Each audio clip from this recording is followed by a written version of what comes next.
my gosh. Oh, Jesus, what? What the f?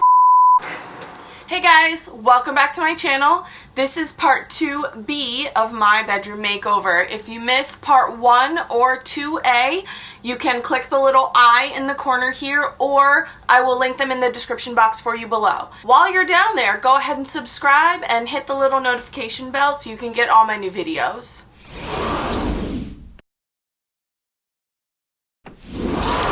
Now, part 2 got split into 3 parts, A, B, and C, for one reason and one reason only, and you're looking at her.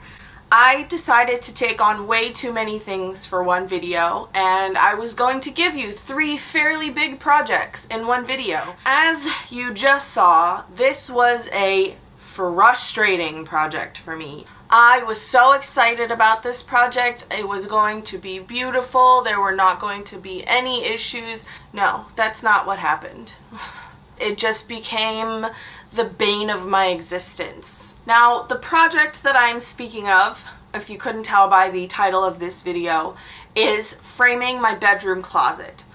What I imagined was simply a frame, like a door frame, a little bit wider, a little bit more decorative, just to make it stand out a little bit more, but on my closet. There were bifold doors on the closet before, and they broke, and they're ugly, and I hated them. And I've wanted to change them for years.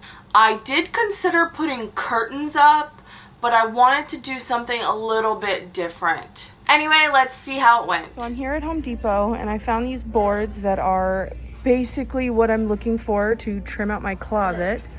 I will need to find the piece for the top and the piece for the bottom too. So let's go check out what we can find. Found this whole kit right here. Everything's included for you, but it's for a door, not nearly wide enough for my closet. So I found these boards here I need that I found already, and now I need to find these corner blocks and the plinth blocks down here too. So let's go see if we can find those. All right, look what we found here. I got these corner blocks here that are perfect, and then these blocks that go at the bottom. They're a little less decorative than I wanted, but I think they'll work.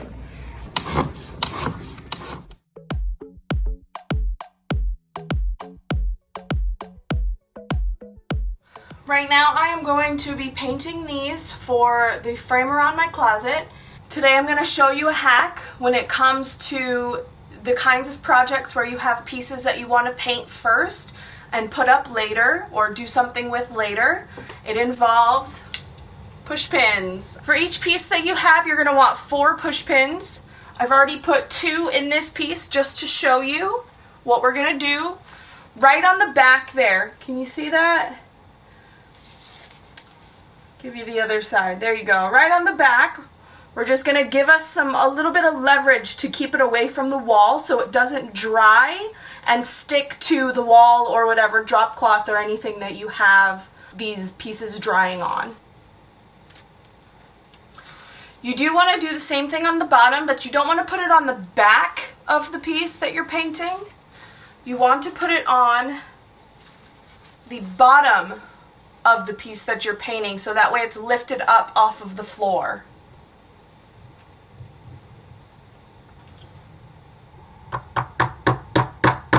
And see, it just lifts it up just a little bit so you have enough space under there for it not to stick to whatever it's sitting on.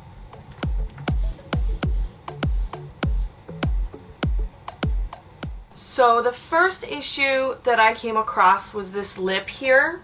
It's created by some of the equipment from the bifold doors, and I needed to find something to add in there that I could attach the trim to.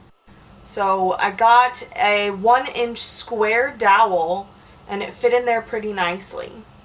The plan there was to paint it the color of the wall and nail it to the wall in front of the lip. The issue there was that the dowel is really hard to put a nail through.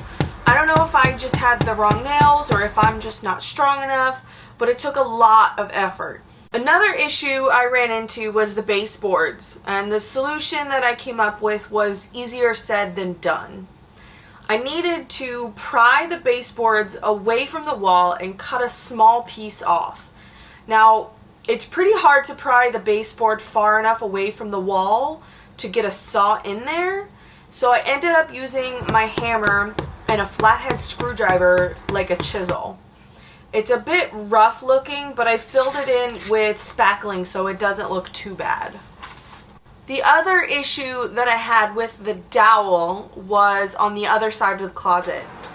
That corner of the closet is apparently reinforced with metal, so it's basically impossible to put a nail through it. The solution that I came up with for that problem was liquid nail. The liquid nail worked great, except when I then tried to nail and screw this plinth block into it, it came right off, broke off some of the drywall too. Instead of using a nail and hammer or a screw, I just used the liquid nail to attach the plinth block and trim to the wall itself instead of building out that lip. Now that created another issue in and of itself. What I basically did was I made the entire frame wider, so now my top piece was too short. Simple solution there. I went to Home Depot and bought a 4-inch piece of trim and put it in there. I used the spackling to cover up the gap a little bit and then painted over it so it would blend in a little bit more. And here is the final product. I do really like how it turned out, even though I am slightly bitter at how many issues I had with it. But I do think it turned out pretty cool. So, that was my experience framing my closet. I did learn a few things from this, so I'm not considering it a fail at all. Lesson number 1 was that DIY is hard sometimes. The second lesson that I would say I learned in this experience was that you really have to learn to adapt and change your original plan when something goes wrong, because it will go wrong. If you've stuck with me this far, thank you so much. Have you ever had a DIY project go bad on you? Comment down below, tell me about the project, tell me how it went bad, and most importantly, tell me how you solved it. Subscribe and hit the little notification bell so you can get all my new videos. Next week will be the painted headboard. I'm really excited. I haven't quite finished that one yet. There will be a bonus video there as well if you sign up for my newsletter. That link is down below as well. Thanks for watching, and I will see you next week.